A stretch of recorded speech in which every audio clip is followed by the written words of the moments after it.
It's the final weekend of the legislative session, and lawmakers are still working to tackle major issues. The business of state government must be finished by tomorrow, with the session officially wrapping up on Monday. Our Renee Cooper has been tracking key developments in the legislature all day today and joins us with an update. Hi, Renee. Hey, Callan. Yet today, the Senate spent more time in recess than in session. Lawmakers are expected to gavel back in any second after a 7-hour pause on the floor. Just moments ago, the House paused for its first break since about 11 a.m. after passing several bills, including the cannabis omnibus bill. After spending the first part of the morning in committees, the Minnesota House passed its third and final version of the Cannabis Policy and Budget Bill, aiming to speed up the start of legal recreational cannabis sales by pre-approving retail licenses as early as this summer. A few provisions were newly lumped into this latest version, including the anti-copper wire theft bill brought forward by the city of St. Paul.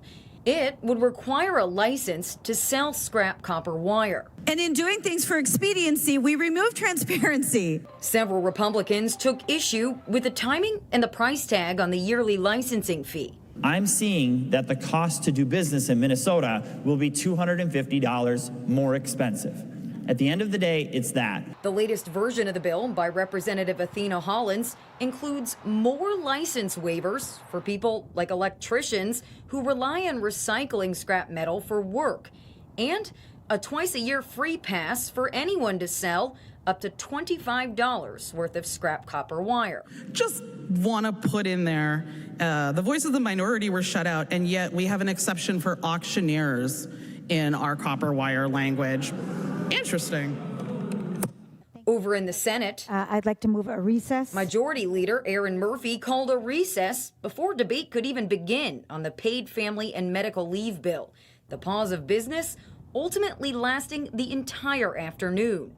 Members, if you'd be so kind as to stand. In the couple of hours they were in session, a bipartisan win, with the unanimous passage of a bill meant to strengthen EMS services, including $24 million in one-time aid for EMS providers who are struggling financially.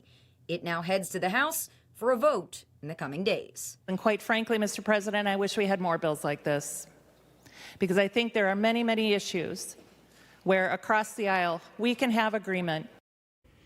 And we haven't seen it quite yet, but the Senate should be reconvening at any moment now. They were expected back at 6 o'clock. Lawmakers in the House are expected back from their hour break at 6:15.